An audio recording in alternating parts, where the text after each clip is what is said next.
जय गुरुदेव, जय श्री कृष्ण। आप सभी का स्वागत है वैदिक वन एस्ट्रोलॉजी यानी आपके अपने लाइफ जीपीएस में। आज हम बात करेंगे शनि के गोचर के बारे में। बहुत इंपॉर्टेंट टॉपिक है, बहुत इंपॉर्टेंट वीडियो है आप सभी के लोगों के लिए, क्योंकि अब लाइफ में जो रिक्रिएशन होने वाला है, जो लाइफ में ट्रांसफॉर्मेशन आपको हिट करने वाला है, उसके लिए आपको रेडी होना पड़ेगा। कुछ टेस्ट आपके लाइफ में होने वाले हैं, कुछ क्वेश्चंस जिसके लिए आप प्लान नहीं थे, जिसके लिए आप प्रिपेयर नहीं थे, या कुछ ऐसी एक्टिविटी या कुछ ऐसे प्रारब्ध जो आपने पास्ट लाइफ में किसी और इंटेंशन से किए थे, लेकिन वो आज आपकी लाइफ में एक बहुत बड़ा पेन या बहुत बड़ी ब्लेसिंग बन सकता है। तो उसी के बारे में डिस्कस करने वाले हैं। शनिदेव जो जस्टिस के कारक हैं, न्याय करते हैं, हार्डशिप लेके आते हैं, मेच्योरिटी लेके आते हैं, रिस्पॉन्सिबिलिटी लेके आते हैं, हार्डशिप डिसिप्लिन के कारक हैं, जो हमसे स्ट्रगल कराते हैं। और स्ट्रगल वो हमारी बेहतरी के लिए होता है, हमारे अच्छे जीवन के लिए होता है, लेकिन it comes with the chaos. Transformation कभी भी लाइफ में एक अच्छे मोमेंट के लिए ले जाने के लिए हमें कहीं ना कहीं कुछ ना कुछ पेन देती ही देती है। पीछे छोड़ना, अतीत को पीछे छोड़ना, उस कंफर्ट से बाहर निकलने के लिए हमें कहीं ना कहीं कुछ चीजों के लिए अपने आप को प्रिपेयर करना पड़ता है। तो शनिदेव का पूर्व भाद्रपद नक्षत्र में शनिदेव गुरु की राशि, गुरु के नक्षत्र में, गुरु की दृष्टि में हमारे जीवन में क्या इंपैक्ट लेके आ सकते हैं। शनिदेव जो न्याय के कारक हैं, जिनका एक अलग तरीका है न्याय करने का, किसी को ब्लेस करने का, किसी को पनिश करने का, जो किसी के फेवर में या किसी के अगेंस्ट में नहीं है। शनिदेव बस बैठकर आपके इंटेंशन, आपके कर्म को ऑडिट करते रहते हैं और देखते रहते हैं वक्त दृष्टि से कि ये हायर पर्पस के लिए कुछ कर रहा है या फिर अपने आप को सेल्फ सेंटर बना के सेल्फिश होकर अपने लिए कर रहा है। देखिए, मेरा इंटेंशन ये नहीं कि आपको कोई भी चीज सेल्फिश होकर या सेल्फ सेंटर्ड होकर नहीं करनी चाहिए, लेकिन उसका जो आउटकम है वो सोसाइटी को तो हार्म नहीं कर रहा, हमें उस चीज को देखना होगा। शनिदेव का पूर्व भाद्रपद नक्षत्र गुरु के नक्षत्र में ट्रांजिट करना, जो पूर्व भाद्रपद नक्षत्र जो डुअलिटी को दिखाता है, अजा एक पदा, पूर्व यानी अतीत, भाद्रपद यानी कि एक ऑस्पिशियस मूवमेंट, अजा एक पदा, टू स्टेप्स का, यानी कि एक स्टेप पीछे से छोड़कर अब आप एक आगे स्टेप लेने वाले हैं। पूर्व भाद्रपद नक्षत्र में अगर मैं कहूं तो एक 30 साल 30 इयर्स में, 28 to 30 इयर्स में, इस इतने बड़े स्पैम में एक बार शनिदेव इस नक्षत्र में गोचर करते हैं। लेकिन अगर मैं रिसेंटली बात करूंगा तो last year April to October onwards, 2024 April to October 2024 के बीच में हमारी लाइफ में बहुत कुछ ट्रांसफॉर्मेशन हुए हैं, कुछ पॉजिटिव, कुछ नेगेटिव। लाइफ में बहुत कुछ छूटा है, बहुत ऑल ऑफ सडन हमारी लाइफ में रियलिटी चेक हुए हैं। तो उसमें वहां पर हमने किस इंटेंशन के साथ क्या चीज हमने डिसीजंस लिए हैं। मैं अक्सर कहा करता था, जो लोग मेरे से बहुत ऑलरेडी जुड़े हुए हैं उन लोगों को मैं बोला करता था कि लाइफ में अभी का जो पेशेंस है वो आने वाले लाइफ में बहुत आपको सपोर्ट करेगा। अधर्म नहीं करना है, धर्म के रास्ते चलना है। सैक्रिफाइस का कारक है शनिदेव, और वो किस राशि में बैठा है? मुक्ति, लिबरेशन की राशि में बैठा है। वो आपको एक टॉक्सिक पैटर्न से, किसी भी लाइफ में ऐसी कोई चीज जो आपके लिए अननेसेसरी है उससे कट डाउन कराएगा। लाइफ में death of something and recreate of something, ऐसी सिचुएशन में लेके जाएगा। पाइसेस साइन जो महाविष्णु की लोटस फीट यानी कि चरण कमलों को दिखाती है, जहां पर सरेंडर करने की राशि है, वहां पर आपको सेक्रीफाइस करना पड़ता है, वहां पे आपको डोनेट करना पड़ता है। अपने लाइफ को और बेहतर बनाने के लिए किसी भी टॉक्सिसिटी से निकलना पड़ता है। हो सकता है आप किसी प्रोफेशन में हो और वहां पर आप बहुत टाइम से एक ही रेगुलर एक लूप में काम कर रहे हो, वहां से कट होने का समय आ गया है। हो सकता है आप किसी ऐसे रिलेशनशिप में हो जहां पर बहुत कंफर्टेबल ना हो, लेकिन आप अननेसेसरी वहां पर अपनी इमोशंस, अपनी फीलिंग, अपनी एनर्जी डाल रहे हो, तो वहां से एक एग्जिट लेने का समय आ गया। पाइसेस साइन एग्जिट को दिखाती है, लॉसेस की है, यानी कि समथिंग इज गॉन, मतलब समथिंग हैज टू गॉन, वो कहीं ना कहीं देखने को मिलेगा। तो क्या प्रभाव लेके आएगा, कैसे आप इस नक्षत्र परिवर्तन को, इस इम्तिहान को, इस एग्जाम को कैसे पास आउट करने वाले हैं, आपकी लगन राशि पे क्या इंपैक्ट पड़ेगा, कैसे आपको हायर पर्पस के लिए कुछ सेक्रीफाइस करना है, कुछ बोल्ड डिसीजन लेने हैं, कहीं पर कुछ मैच्योरिटी दिखानी है और कहीं पर अपने अंदर सेल्फ कॉन्फिडेंस को बनाए रखना है। क्योंकि शनिदेव कर्म के कारक हैं। अगर आप अभी तक नहीं, लेकिन अब नाउ ऑनवर्ड्स, जब गुरुदेव के नक्षत्र में, गुरुदेव के राशि में और गुरुदेव की दृष्टि में शनिदेव होंगे, तो ये कर्म धर्म आधिपति योग, नवम पंचम का योग आपके जीवन में एक बहुत ही ऑस्पिशियस, एक बहुत ही इंपॉर्टेंट क्रिएशन करने वाला है। अभी आपको किसी चीज को फोर्स करने की जरूरत नहीं है। बाकी आप पता करते हैं आपकी लगन राशि के लिए क्या क्या इंपैक्ट लेके आने वाला है। अगर आपने अभी तक लाइक शेयर सब्सक्राइब नहीं किया है तो प्लीज लाइक शेयर सब्सक्राइब करके नोटिफिकेशन की घंटी बजाना मत भूलिएगा। चलिए शुरुआत करते हैं आपकी लगन राशि के लिए। आइए दोस्तों बात करते हैं एक्यूरियस लगन एंड एक्यूरियस मून साइन वालों के लिए। कुंभ लगन कुंभ चंद्र राशि वालों, आपके लिए फर्स्ट हाउस में राहु है, सेवेंथ हाउस में केतु है, सेकंड हाउस में लग्नेश रेट्रोग्रेड होकर नक्षत्र परिवर्तन कर रहे हैं गुरुदेव बृहस्पति के।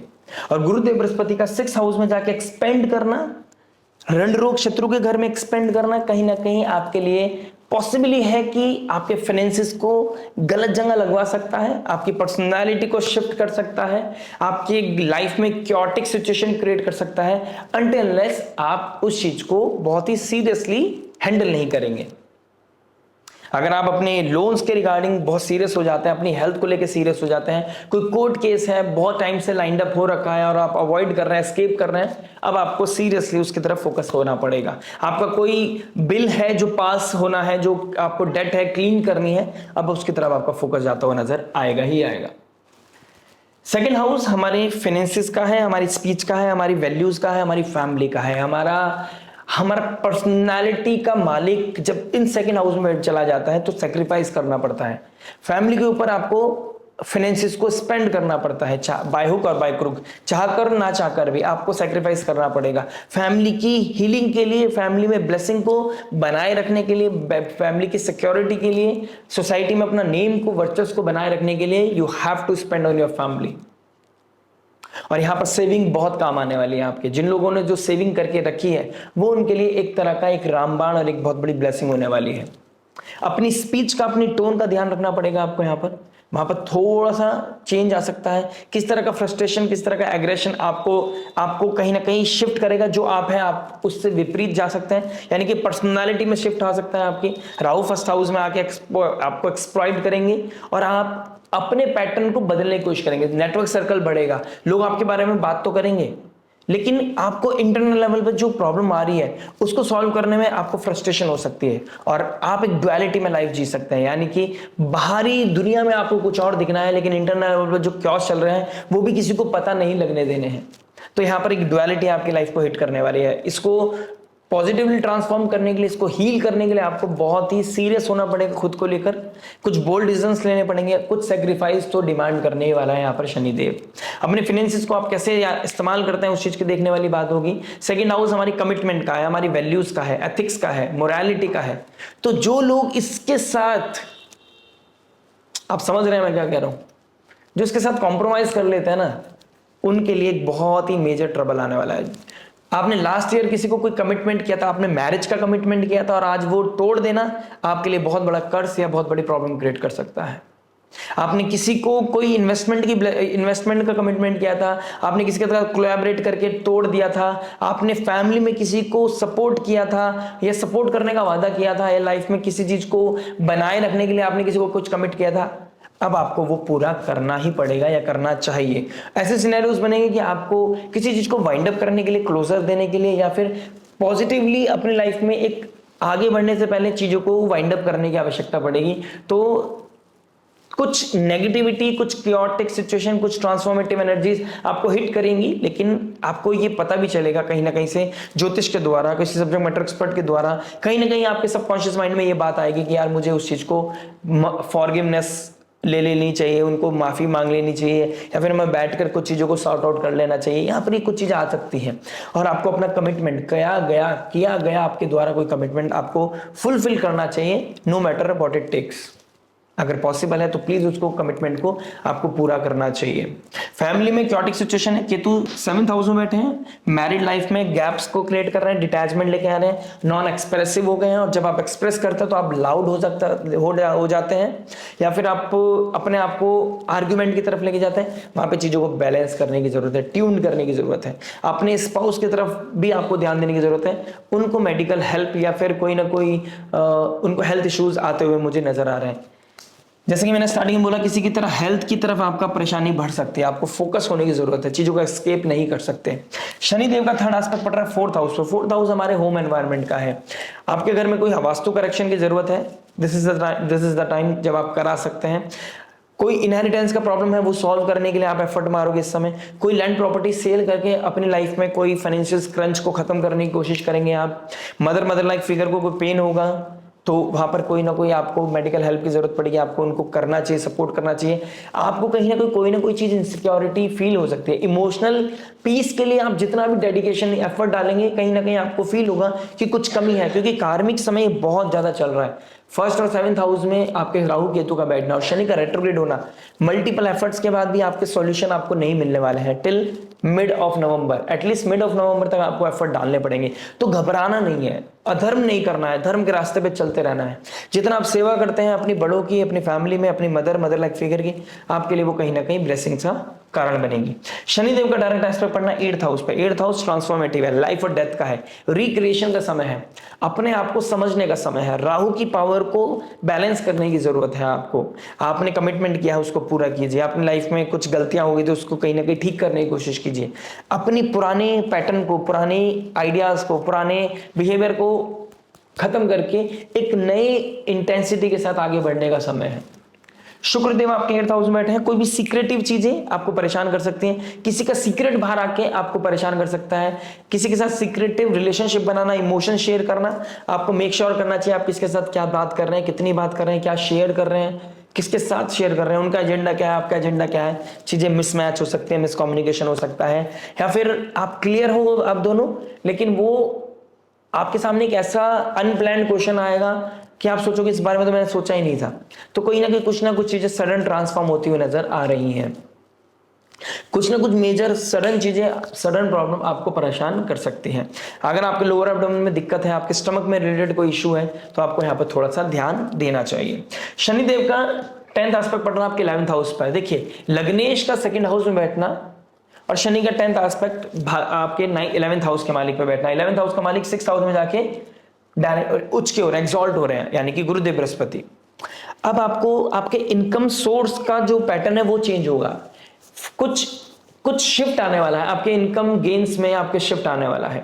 जो रियलिटी के साथ फोकस्ड होके मेहनत करके काम कर रहे थे, उनको कहीं ना कहीं राहु की जो पावर को बैलेंस करके रखे थे, जो संयम नियम साधना के साथ अपना हार्डवर्क कर रहे थे, उनकी लाइफ में एक पॉजिटिविटी आने का चांसेस बहुत ज्यादा हाई दिखाई दे रहे हैं। जो धर्म के रास्ते से पे चल रहे थे, इजी मनी से दूर थे, शॉर्टकट से दूर थे, कहीं ना कहीं कोई एक फॉर एग्जांपल कोई लैंड थी आप सेल आउट करना चाहते थे, उसका उतना अमाउंट नहीं मिल पा रहा था, लेकिन अब ऑल ऑफ सडन आपको ओवर एक्सपेक्टेशन से ज्यादा, आपके एक्सपेक्टेशन से ज्यादा गेन हो सकता है। तो इस तरह के चांसेस, इस तरह का गेन आपकी लाइफ में आता हुआ नजर आएगा। यानी कि जो चीज अगर आप धर्म के रास्ते में चल के कर रहे हैं, आप अपने डिजायर को ऑडिट कर रहे हैं, आप सेक्रीफाइस कर रहे हैं कि जो होगा समय से हो जाएगा, मैं गलत का रास्ता नहीं अपनाऊंगा, आप किसी के साथ डिसलॉयल नहीं होंगे, अपनी एथिक्स मोरालिटी को सेक्रीफाइस नहीं करेंगे, डेफिनेटली थिंग्स विल एनहेंस, आपकी पॉजिटिविटी, आपके गेन्स एनहेंस करेगा। 10th एस्पेक्ट 11th हाउस के ऊपर भी है। बड़े भाई बहनों का हेल्प मिल सकता है आपको। आपका नेटवर्क सर्कल में फ्रेंड सर्कल एक्सपेंड कर सकता है, और फ्रेंडशिप के साथ फ्रेंड्स, ऐसे फ्रेंड जो आपको सच में हीलिंग देंगे, जो आपको कहीं ना कहीं क्लैरिटी देंगे, आपकी लाइफ को डेप्थ देंगे, आपकी लाइफ को बेस देंगे, पॉजिटिविटी देंगे। स्पेशल सेम जेंडर वाले, मैं आपको यहाँ पर ऑडिट कर देता हूँ। आप कोई भी चीज पकड़ के ये मत सोचेगा ये मेरे लिए अब ग्रीन सिग्नल हो गया, नहीं। आप अगर फीमेल है तो फीमेल की बात कर रहा हूं मैं, अगर आप मेल है तो मेल की ही बात कर रहा हूं मैं। यहाँ पर किसी भी तरह का ऐसा नहीं कि मैं आपको रोकना चाहता हूं किसी चीज को लेकर, या मैं बायस्ड हो रहा हूं, नहीं, ऐसा नहीं है। मैं आपको क्लैरिटी देना चाहता हूं, क्योंकि राहु फर्स्ट हाउस में है, यू नेवर नो आप मेरी बात को किस तरीके से लेंगे, तो मैं उसमें क्लैरिटी देना चाहता हूं, एक डेप्थ देना चाहता हूं। तो एक बहुत ही ट्रांसफॉर्मेटिव और बहुत ही इंपॉर्टेंट समय पीरियड चल रहे हैं। पर्सनैलिटी शिफ्ट और पर्सनैलिटी डेवलपमेंट का समय है। प्रॉब्लम्स को बहुत पास से जानने का समय है और क्लैरिटी को सीख करने का समय। एक ऑस्पिशियस मूवमेंट, एक ऑस्पिशियस इनिशिएट करने के लिए अपनी लाइफ में आपको पॉजिटिविटी के साथ चलना पड़ेगा। अपने अंदर वो बोल्ड डिसीजंस लेने की पावर को, स्ट्रेंथ को बढ़ाना पड़ेगा, और slowly and gradually things will improve. ऐसा योग बनते हुए नजर आ रहे हैं। लाभ चाहिए किसी भी तरह का तो आप मेहनत से दूर मत भागिएगा, शॉर्टकट आपके लिए हानिकारक हो सकता है। आशा करते हैं वीडियो समझ में आया होगा। मिलते हैं आपसे नेक्स्ट वीडियो में। टिल देन नमस्ते, राधे राधे, प्रणाम।